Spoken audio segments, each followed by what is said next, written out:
Diplomatic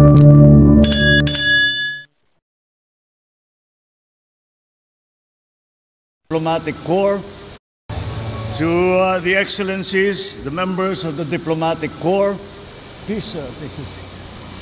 The other honorable members of the Cabinet, the Senate, and the House of Representatives who are with us here today, National Historical Commission of the Philippines Chair Regalado Jose Jr., Manila City Mayor Hani Lacuna, of course, our First Lady Luis Araneta Marcos, my fellow workers in government, other distinguished guests, ang aking mga minamahal na kababayan, magandang araw po sa ating lahat.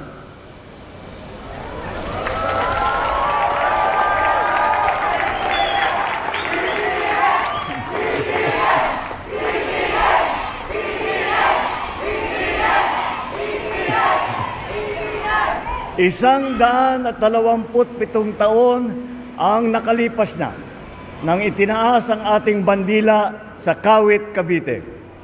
Ngunit, bago pa man dumating ang araw na iyon, maraming buhay ang naialay, pamilyang nagkawalay, at kinabukasang nasira, makamit lamang ang kasarinlan.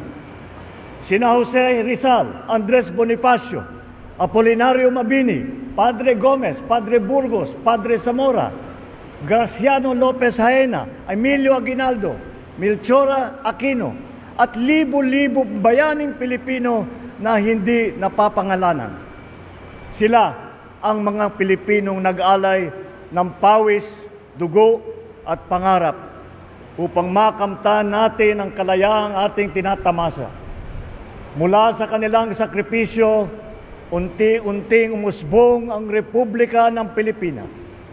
Ngunit, sa batang edad ng kasaysayan ng ating bansa, hinarap natin ang hamon ng digmaang pandaigdig, ang krisis sa langis, ang globalisasyon.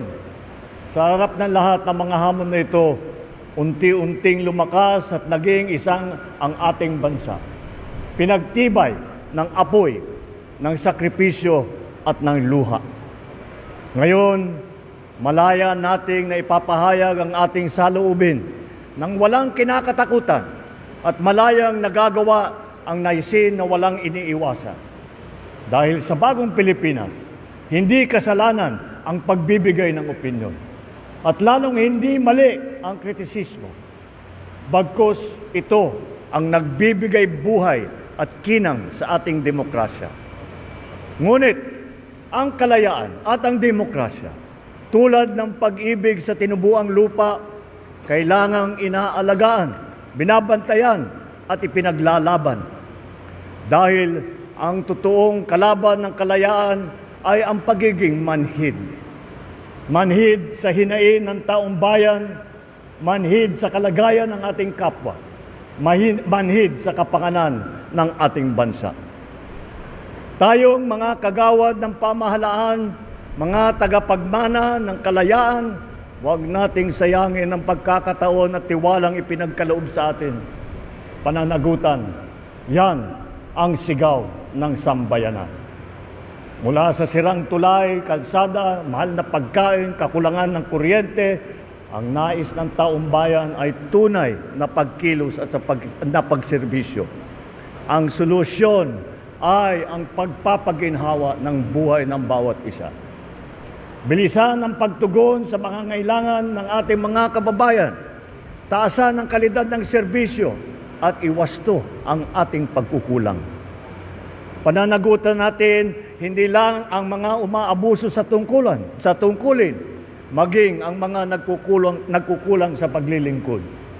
Dahil mas madadama ng Pilipino ang kalayaan kung may pagkain sa hapag, may maayos na transportasyon, may gamot para sa mga may sakit, at may dignidad ang bawat manggagawa.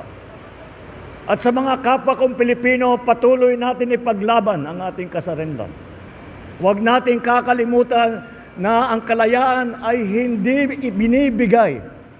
If we look at what is happening around the world today, freedom is fleeting. Fake news, misinformation, herd mentality can erase our way of life, our culture, our value system. that we hold so dear.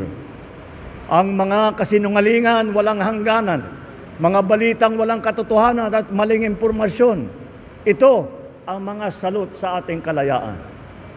Nakakalungkot din na may ilan din sa ating mga kababayan ay pinipilit ang maling paniniwala para sa interes ng iba at hindi para sa kapakanan ng ating mga kababayan Pilipino.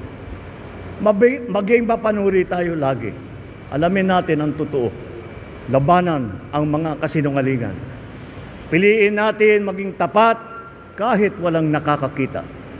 Piliin natin na manindigan, lalo na kung may nagkakamali. Piliin natin ang pagkakaisa sa gitna ng pagkakaiba. Let us honor this day not just by remembering the sacrifices of our forefathers. We must live with the same courage and love of country. For freedom is not just something that we inherit, but a right that we must protect every single day. Kaya ngayong araw, habang ipinagdiriwang natin ang ating kalayaan, lalo natin paigtingin ang pagmamahal at paglilingkod sa ating minamahal na Pilipinas. Nasa ating kamay ang kapangyarihan na bumuo ng bagong Pilipinas na maaari nating ipamana sa ating mga anak at sa kanilang mga anak. Maraming salamat po. Mabuhay ang ating mga bayani, mabuhay ang sambayanang Pilipinos, at mabuhay ang bagong Pilipinas na ating araw-araw na ipinipili. Magandang umaga po sa inyong lahat.